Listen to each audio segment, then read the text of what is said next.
Verb ro tokoro, verb teero tokoro, verb ta tokoro. Okay, manasang yan ang pag-usapan natin na pattern malisang sa in-for. Okay? Ano ba yun si tokoro? Si tokoro is place, meaning nandyan ka sa lugar. Okay? Nandyan ka pa lang sa lugar. Itong pattern na to is nandyan ka pa lang sa lugar.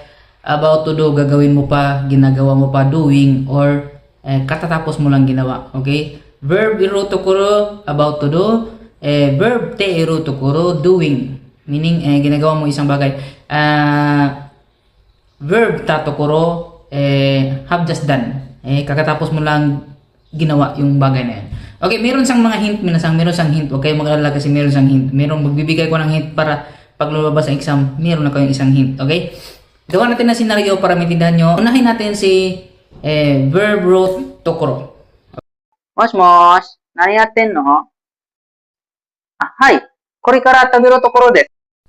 Yan man isang ginamit ko si korikara kasi ang meaning ng korikara ay from now on. Ibig sabihin, gagawin ko pa lang. Pero nandyan na ako sa place na yun. Yan ang ibig sabihin ng verb ro tokoro desu. Okay, korikara tabiro tokoro desu meaning kakain pa lang ako. Pero nandyan ako, hindi pa ako nakakain, kakain pa lang. Okay? Sana makuha niyo minasang ni. Yan yan si verb ro tokoro. Okay, dalawa ang hint ni verb ro tokoro.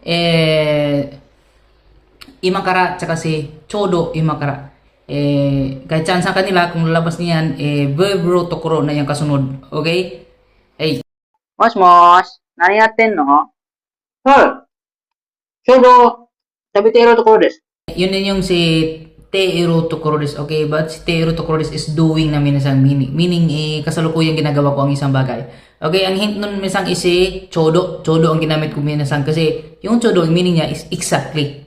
Exactly. Sa English pa lang exactly na yan. Okay, dalawa ang hint niya sa teero tokoro desu is si ima, now, tsaka si chodo is exactly. Okay, di ba? Ang sagot ko doon is chodo tabi teero tokoro desu, meaning exactly na siya nga kumakain, kasalukuyang kumakain. Okay, minasang, yan si teero tokoro. Mos, nani yatten no? Hai, tatta ima tabita tokoro desu yo. Yung minasang yun din yung si tato tokoro desu. Okay, si tato tokoro desu is just have done, meaning kakatapos na yan talaga. Bago pa lang katatapos, okay? Di ba nakita sa scenario ko is, sinabi ko doon is, tatta ima tabi tato tokoro desu. Okay, ano man is tatta ima? Si tatta ima minasang is, just now, a moment ago, or, yun na yung hint si tatta ima. Yun sa nagagamit ka ng tatta ima, yung verb mo is naka-top form. Okay, tatta ima tabi tato tokoro desu. Meaning, kakatapos ko lang kumain. Nandyan pa ko sa hapagkainan, katatapos ko lang kumain. Okay,